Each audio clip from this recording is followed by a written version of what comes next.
Okay, we're playing a fun game today called I Forgot to Charge My Camera, so we're gonna see how much of this video we can get through. I did take notes, so hopefully I can be a little more concise than I usually am, but we all know how my brain works, so just welcome, I guess. Welcome back to my channel. Today's video is all about the things I struggle with the most as a writer. Maybe these are things you've noticed in my writing, or maybe these are things you have suggestions for. I don't know. I'm just gonna talk about it because nobody's perfect. The very first thing on my list is family relationships. I am very bad at writing family dynamics, especially like good family dynamics. And I especially, like, when I was a teenager, I wrote a lot of very hyper independent teen characters. And like later, if I like as an adult wanted to still use those storylines, I had to come up with a reason why there were never any parents around. I think one time I was like still in high school, and I was like, okay, well, like these two kids, these two teenagers who were my age at the time live in a pretty nice suburban family home in California with each other that they can afford for some reason. Their parents are never mentioned. They just live together in this house that they can inexplicably afford because they never go to work. Like, they literally don't have jobs. That's like, so I was like, I had to come up with a reason for how they were able to do that. And I was like, my like 17-year-old, definitely not fully developed brain, I was like, well, basically the girl's parents, the boy's mother is just like completely uninvolved. She sucks. She like abandoned him. And the girl's parents took him in, but then they decided to move to another country, and she wanted to finish out her senior year, so they paid for her to stay in this nice ass house with her boyfriend while they're living somewhere else. And I'm just like the more I look back at that, the more I'm just like, it wasn't my worst explanation for why these kids are always home by themselves with no parental involvement whatsoever, but it just really was something a 17-year-old, 16-year-old maybe would have come up with. That's for sure. But I struggle to write those, like, I mean, I feel like that was more of a product of like me being a teenager, wanting to be independent, wanting to like live on my own with a hypothetical partner, make my own choices, not have parents breathing down my neck being like, we can't afford this, or you have to do your homework, you have to actually pass the classes that you're in. And I was just like, that was like me kind of like vicariously living through my characters, like just not having to worry about parents. And just like, but like even now, like just trying to write those close family dynamics, it just feels so weird to me. And it's not because I don't have a good relationship with my parents. Like, I won't get into like all of that, but you know, me and my parents are cool now. Like, I don't know why. And I think it's just because like, maybe like, I'm not sure if it's because it's like I'm imagining close relationships with other people's parents because the parent characters are not my parents, but the protagonist is not me at the same time. So I'm just like, I don't know. But that is just something I struggle to write. And it's a shame because it really is like one of my favorite tropes, which I'll talk about this in when I do another one of those like my favorite tropes videos. But just the family of dynamics in If I Stay and the way the movie absolutely ruined them. I'm just like, like that is what I desire, is like just a good, unique family dynamic like that. That's what I like to read.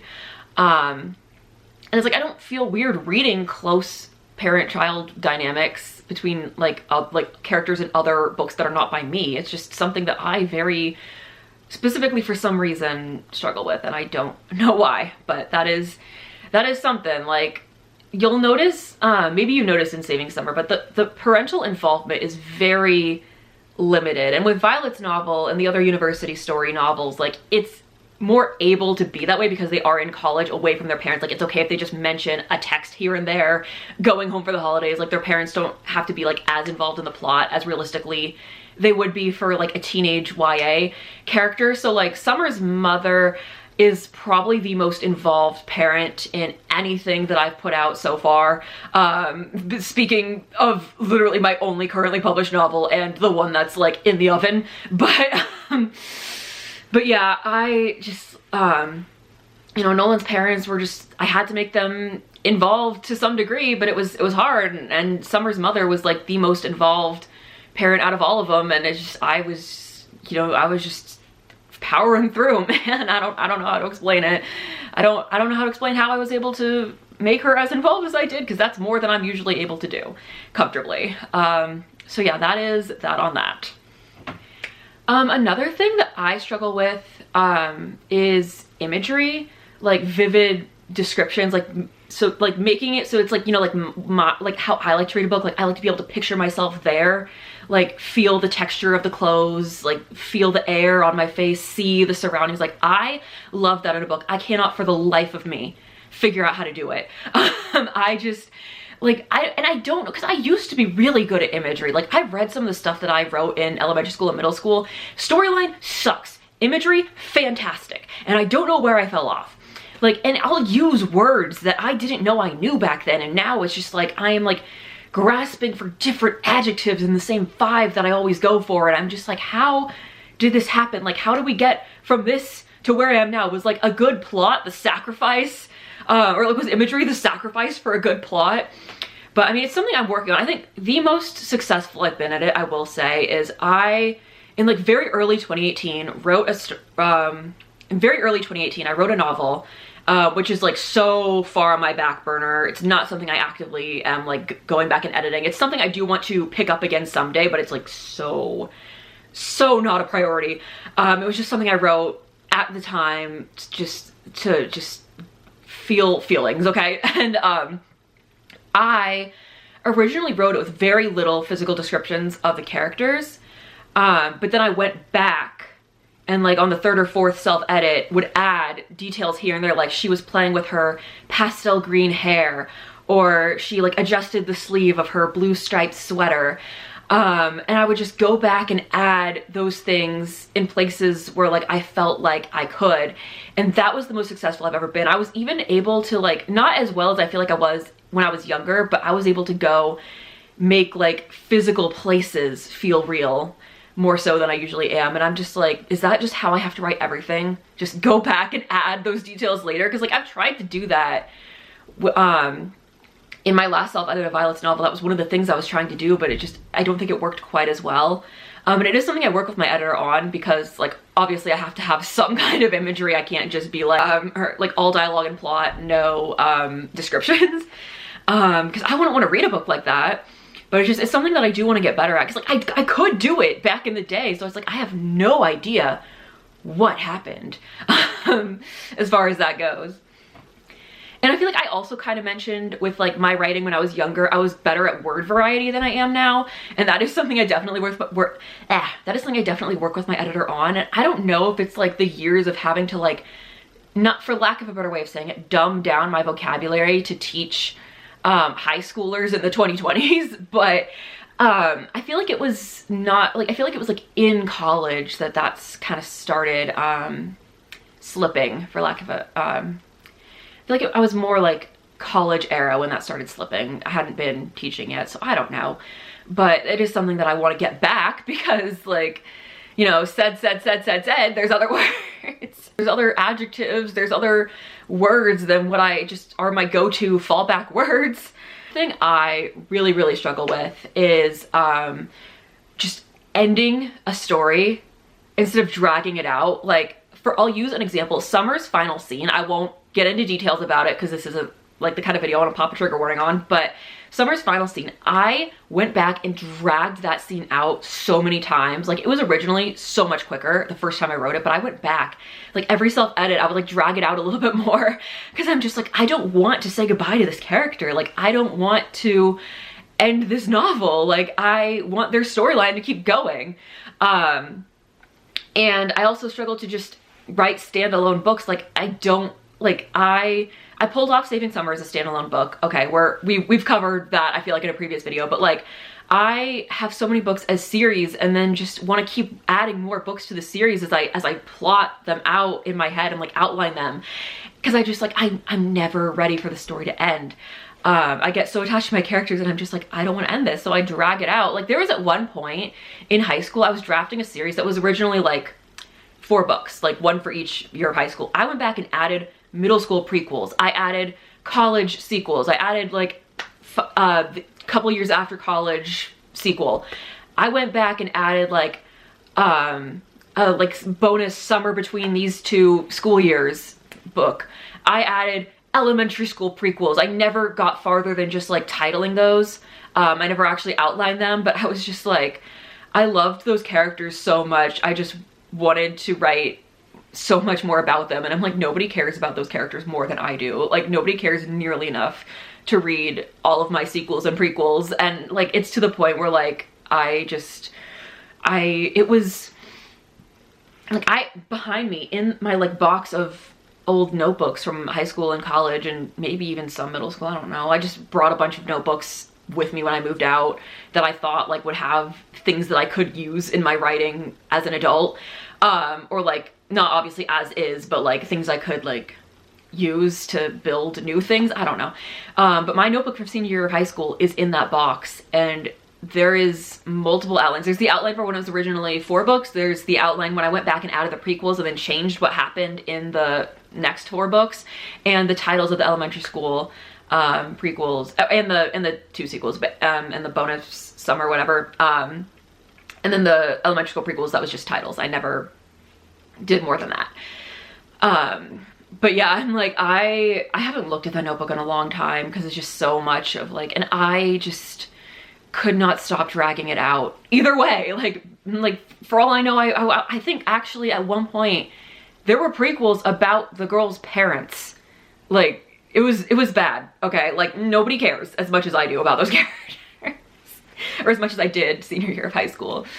But yeah, so that is one of my struggles, is just knowing when to end something versus to drag it out, because I do get very attached to my characters and my storylines. And I want more. I would want to read more if I was the reader, so I want to make more. But I'm like, I feel like, I don't know, like I need to like, because here's the thing is, I don't want to write sequels and prequels that were not planned, because it would feel disingenuous to the actual storyline. But I feel like if I'm going to do something like that, I would need to know that there was actual interest in the characters, enough interest in those characters, those stories, to generate enough interest for my brain just reset itself mid-sentence, to generate enough interest for a sequel or prequel. So like, at most, I feel like I would outline what I would want to happen in the sequel or prequel if I were to write one, but I wouldn't like actively start writing it until I knew there was like enough interest to pursue it, if that makes sense. I don't know. As you can see, I tend to drag out everything, including talking, so. Another one of my big struggles is I spend a lot of time rewriting and rewriting and rewriting. It's never good enough for me. Like, it's like I said in my deep dive of Saving Summer, like, it is dangerous for me to go back and read things that I've already published, because I'm afraid I will find something that I want to change or fix. And it's obviously like, you know, it's already published. Like, I'm not the kind of person who wants to like go back and write a new edition every time I feel like I want to change like some little thing. That's not me. But I'm just like, I will do self-edits and I'll be like, no, I need to change this major plot point. And I only went in to self-edit grammar. So it's like, I struggle with rewriting and rewriting and rewriting. I feel like it takes a lot for me to be like fully satisfied with a book. And I feel like with Saving Summer, I got to that point when I was reading like the 5th proof copy to make sure everything was good to go, and I got like halfway through that proof copy and I was like, I cannot read this story again. Like, I have read this book like 12 times in the last 4 days trying to make sure formatting and everything is good. Like, I cannot do it anymore. And I feel like that's like when I finally got to the point where I was like, yeah, I'm good. This is good. We're gonna call it good. So if you find any mistakes in the second half, just kidding. Relationship dynamics, like romantic relationship dynamics. I feel like I'm better at friendship dynamics, but even then, like, I had a lot of toxic friends growing up and didn't realize it until I was like well into adulthood. So it was like, not to say I didn't also have really good friends at the time, but it was like, it was hard for me to distinguish like who was really a good friend and who was like not, like the good friends, I was like, these are exceptional beings, and I was like, no, they were just good friends. Like, still love all of them, but they were not exceptional. They were just good friends, which in my case was exceptional. And so I'm just gonna stop talking. My friends that were good friends were like, all my friends were very special to me, even the ones that were not good friends. But yeah, I feel like just friendship and relationship dynamics, especially because I didn't have a lot of relationship experience growing up, it's just, not my best thing. Like I write a lot of like I explore dynamics through writing them, I feel like, and I read and consume a lot of media that helps me, and I have friends who are in relationships and that helps me to like kind of gauge out like what is realistic for a dynamic and what isn't. Not like in the 6th grade when I wrote a fan fiction about my own life where my crush proposed to me like 3 days after we started talking. But yeah, like I'm better now definitely than I was in middle school trying to write those dynamics, but like it was just, there's still some things that I'm just like, I don't know if this is realistic or not. And I rely on my beta readers and editor to tell me if things are realistic or not. But sometimes I'm just like, when I experience something in my personal life, I'm just like, this is just like this thing I wrote about. I didn't realize this actually happens. In that same note, realistic bullies and antagonists for YA novels, I feel like I dramatized bullying so much because it felt very dramatic when it happened to me in middle school, I will say. But I just like, I would make the antagonist like unrealistically evil. Just like, and just to the point where it's like, how could anybody not see that they were evil? Just like some of the things that my antagonist got away with, I was just like, looking back as an adult, I'm like, So like that's still a balance that like I don't struggle as much to find, but like making them evil but in a way that's believable. Or like I remember I wrote a character who was like in her first year of college getting bullied by middle schoolers at youth group, which is something that happened to me, but like my editor was like, that is not realistic for that to happen. Like that's just like, nobody is going to believe that. I'm like, yeah, I'm aware of that because the youth group leaders don't believe it either. But yeah, so that is something else that I am working on, but I feel like that's not as bad as it used to be. And the last thing that I would say I really struggle with is prioritizing, how did I word it in my notes? Is prioritizing things making sense in the context of the book versus being symbolically important to me. Because so much of like what I love to just sprinkle in little teeny tiny things that are symbolic to me throughout my writing, but some of them I will get very attached to. Like my editor will be like, hey, maybe she could say this just slightly differently, and I'm like, no, that exact word is representative of something that happened to me on March 4th of 2007. And that was a random day. I genuinely, what was I doing on March 4th of 2007? Hold on. We activated my autism, it's fine. March 4th would have been a Sunday. Like, let me see if I got anything in an old photo album from like March of 2007. What do we got? We got April 6th, 2007 and September 20th, 2006. So I don't know, but,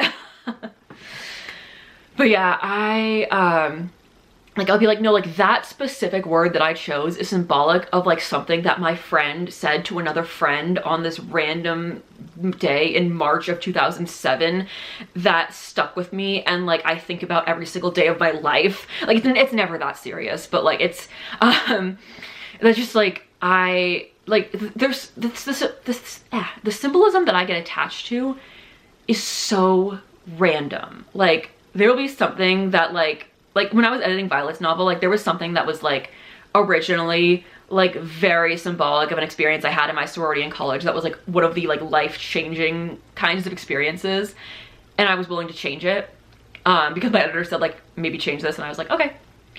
But then like the like two words that could have been like slightly different in like not in like a kind of like not filler, but like kind of in like a not as significant scene of dialogue between two characters, I was like, absolutely not. We are keeping that.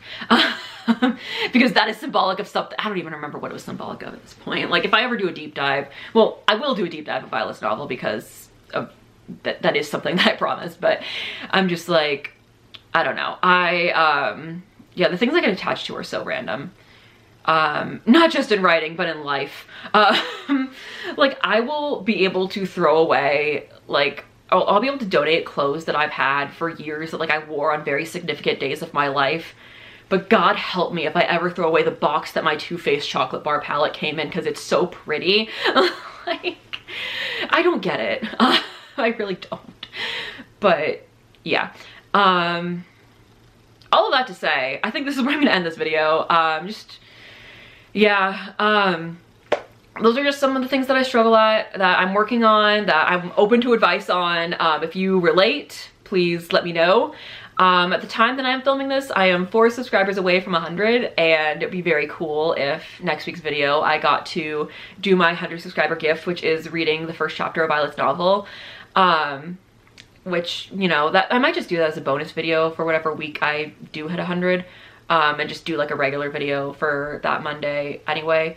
I don't know. We'll see. Right now we're still at 96. So, you know, if you want to pop a little subscribe down there, I would love it. So yeah, if you want to like, comment, subscribe, it would make me very happy.